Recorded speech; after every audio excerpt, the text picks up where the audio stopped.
나의 목자 되신 주에 대해서 배워볼 텐데, 우리가 저번 주까지 이제 어떤 성경책에 대해서 배웠죠?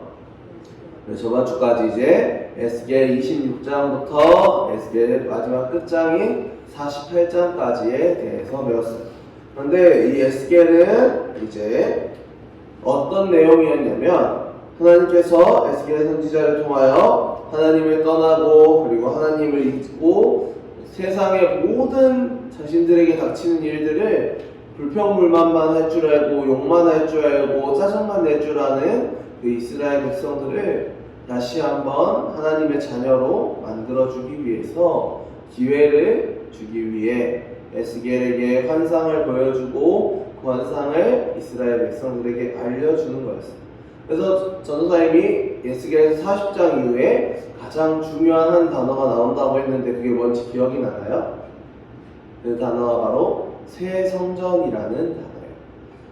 이 에스겔서의 가장 큰 핵심 내용은 하나님이 에스겔 선지자를 통하여 백성들에게 새 성전에 대해서 알려주면서 오늘날 이제 2000년이 지나고 4000년이 지난 현재에 우리가 이 에스겔서를 읽으면서 깨달을 수 있는 건 하나님께서 우리 한 명 한 명이 하나님의 성전이고, 그리고 에스겔에게 보여줬던 환상 속에서 성전 안에 영광이 가득 차고 그리고 그 물이 흘러 전 세계에 퍼져 죽어가던 땅을 살려내는 것처럼 우리 안에 항상 하나님의 영광이 넘쳐나고 우리의 행동과 우리의 말과 그리고 우리의 모든 것들을 통하여 하나님을 믿지 않는 사람들이 교회 다니면 저렇게 되는구나, 교회 다니는 사람은 저렇게 성실하고 착하고 그리고 당당하게 사람들 앞에 설 수 있구나라는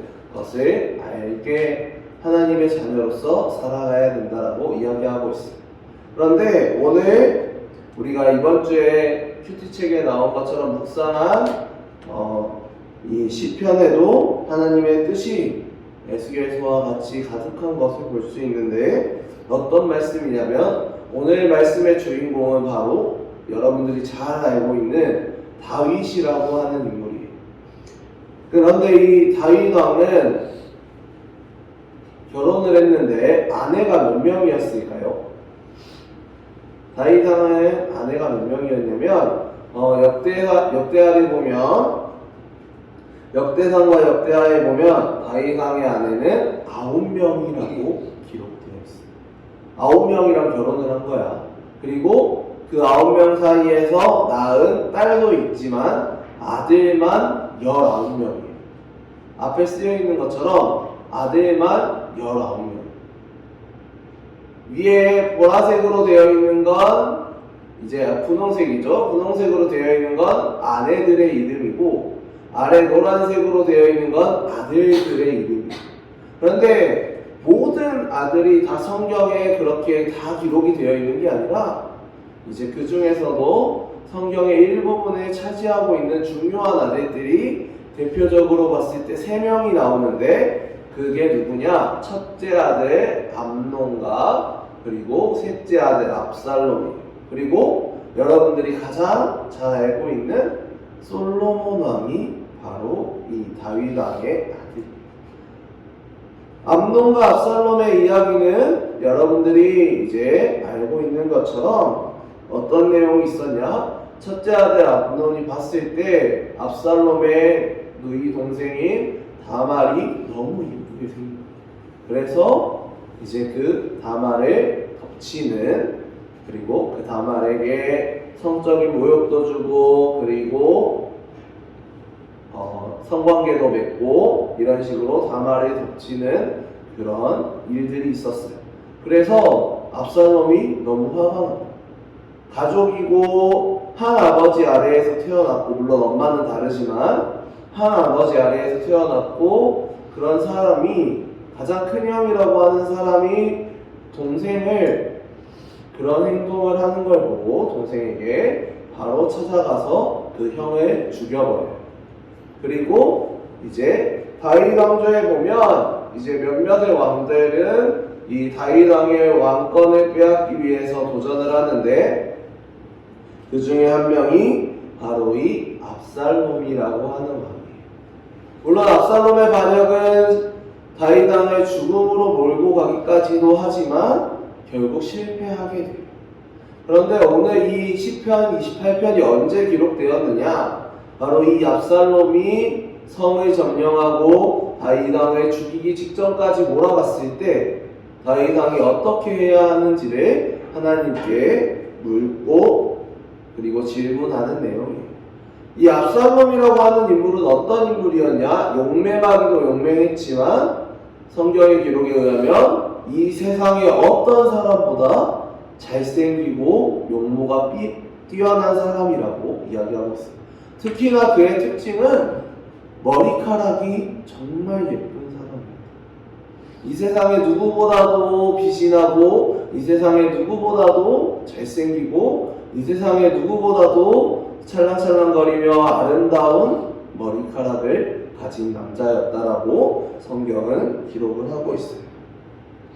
그런데 오늘은 이 압살롬이 정말 화가 나서 형을 죽이고 이제는 아버지마저 죽이고 다윗 왕의 권위를 빼앗아서 나라를 다스리고 싶어하는 모습을 보고 있어요. 다윗은 자신의 모든 것을 빼앗고 아버지인 자신마저 죽이려 하는 압살롬이 정말 밉고 화가 났을 텐데 이렇게 앞에 있는 것처럼 화를 내는 게 아니라 그를 보고 반겨주고 그를 보고 자신을 죽이러 오는 사람을 웃으며 반겨주고 그리고 또 원망하지 않고 불평 한마디 하지 않고 욕 한마디 하지 않았어요.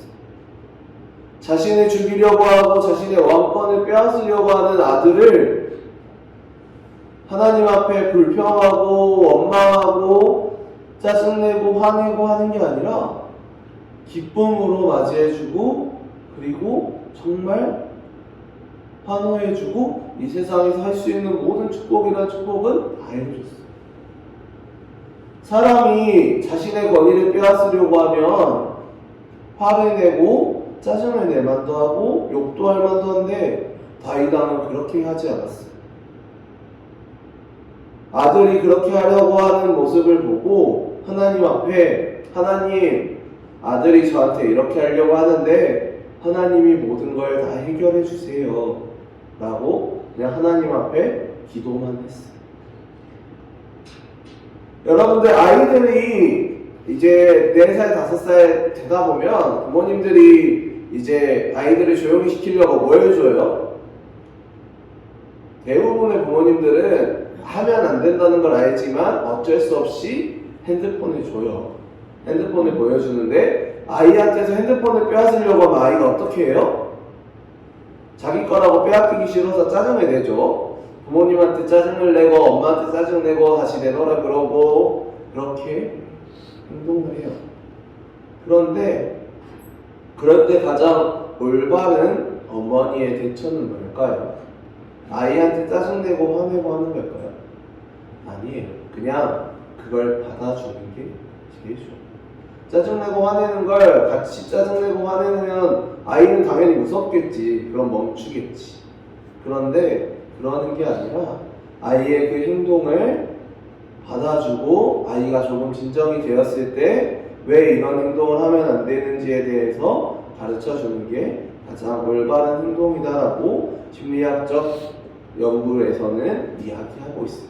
근데 그건 연구일 뿐 실제 생활에서 힘들겠지. 그런 시간이 어딨어 아이들 때. 그런데 사람의 생각으로는 많은 일들을 이루어갈 수 있을 것 같지만 이루지 못하는 일들이 많아요. 그런데 오늘 다윗 왕의 마음은 단 한 가지였어요. 내가 하지 못하는 것, 내가 해결하지 못하는 문제, 내가 하지 못하는 모든 일들은 다 하나님께서 해주신다. 아들이 나를 죽이려고 하고 물론 나도 군대를 가지고 있고 아들보다 더 많은 군대와 더 큰 나라를 가지고 있고 내 힘으로 아들을 짓누를 수 있지만 나에게 반역하는 그 아들을 짓누를 수 있지만 그러지 않고 그 아들을 용서해주며 하나님 제가 이 상황에서 어떻게 해야 될까요? 이 세상에 어떤 것보다 크시고 이 세상의 모든 것들을 만드셨고 이 세상에 가장 뛰어나시고 가장 위대로우신 하나님, 제가 하나님 앞에 이 문제를 맡기려고 하는데 어떻게 해결해야 할까요? 라고 기도하기 시작했어요. 다윗은 절대 자신의 힘으로 모든 걸 해결하려고 하지 않고 하나님께 기도하면서 해결하려고 했어요. 물론 다윗이 하나님을 그렇게 신실하게 믿었다가 중간에 한번 하나님을 떠나서 벌을 받은 때도 있었어요. 그런데 그 벌을 통해서 다윗은 더욱더 하나님께 의지해야 되는구나라는 걸 깨닫게 되었어요. 왕이라는 권위를 가지고 있는데 한 나라를 다스리고 그리고 19명의 아들과 9명의 부인을 거느리고 세상에 정말 부족한 것 없이 그렇게 살아가던 다윗 왕이었는데 자신의 힘을 이용해서 세상을 다스리는 게 아니라 하나님의 말씀과 하나님의 뜻으로 나라를 다스리려고 했어요. 특히나 이 자신을 죽이려고 하는 아들들 압살롬만 반역을 하려고 했던 게 아니에요. 몇 명의 아들들은 반역을 하려고 했는데 그때마다 다윗은 하나님께 기도했어요. 자신의 힘으로 그 아들들을 잡아서 죽이는 게 아니라 자신의 힘으로 자신의 성을 지키고 이 문제들을 해결하려고 하는 게 아니라 하나님께 기도했어요. 하나님, 제가 이 상황에서 어떻게 해결하는 게 가장 하나님의 뜻에 맞는 일일까요? 라고 기도하기 시작했어요.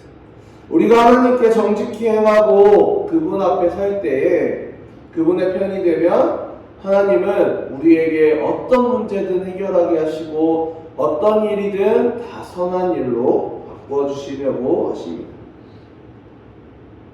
한낱 가난한 집안에서 양을 치던 그런 사람이었던 다윗이 하나님의 뜻에 의해서 왕이 되었고 9명의 부인과 함께 19명의 아들을 낳았고 그리고 그 아들들 가운데에 자신에게 도전하는 그 모든 아들들을 하나님의 뜻으로 조용하게 만들었어요.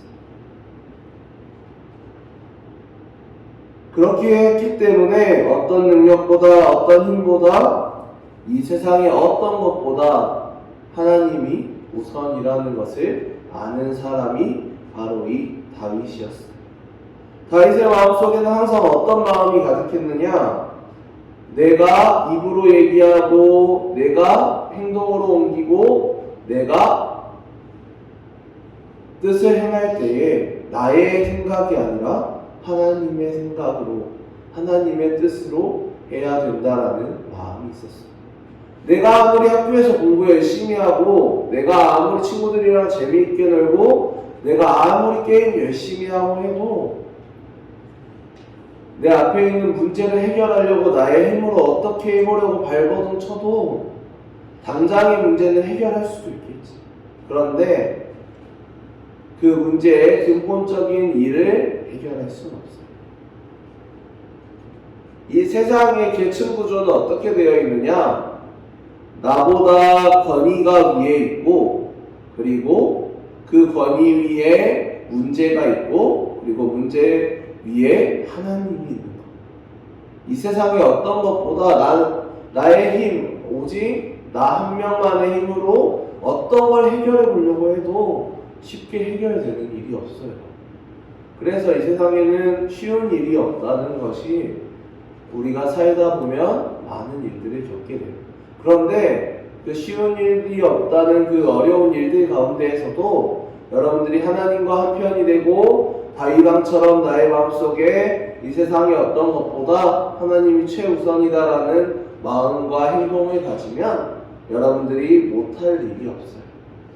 여러분들이 하고 있는 그 공부, 여러분들이 가고 싶은 그 대학교, 그리고 여러분들이 하고 싶은 그 모든 것들, 여러분들이 하고 싶은 그 핸드폰, 그리고 컴퓨터, 그리고 게임, 노는 거, 공부하는 거, 책 보는 거, 그리고 친구들과 만나는 거, 학교 가는 거, 학원 가는 거, 여러분들이 하고 싶은 그 모든 일들보다 하나님이 더 높이 있다는 걸 알아야 돼요. 여러분들이 이 다윗왕과 같은 이 마음을 가졌을 때에 하나님께서 우리의 삶도 하나님의 뜻으로 기쁨으로 채워주신다고 말씀하고 계시는 거예요. 그래서 내 환경을 변화시키시고 내 기도를 들으시는 하나님께 내가 어떤 일이 있어도 하나님 앞에 기도하며 살아가는 사람일 때에 하나님께서 우리를 보호해 주신다고 말씀하시는 거예요. 하나님은 다윗왕이 하나님을 배신했을 때도 도와주고 에스겔서에서 하나님을 버리고 행복을 짓밟았던 그런 이스라엘 백성들이 다시 하나님께서 그들을 용서하시고 하나님의 편이 되게 해주셨던 것처럼 여러분들이 실수할 수 있고 하나님을 믿지 않을 수 있어요. 그런데 결국에는 하나님을 믿는 길만이 여러분들이 더 행복하게 살 수 있고 더 좋은 일들을 해나갈 수 있고 더 뜻있는 일들을 해나갈 수 있는 길이에요. 그래서 우리 친구들이 이제 앞으로 점차 학년이 올라가고 나이에 들어갈 텐데 그 안에서 하나님께 매달리는 게 얼마나 중요한 것인지를 깨닫는 그런 다윗왕과 같은 마음을 가지며 살아가는 세계로 중고등부 모두가 되기를 소망합니다.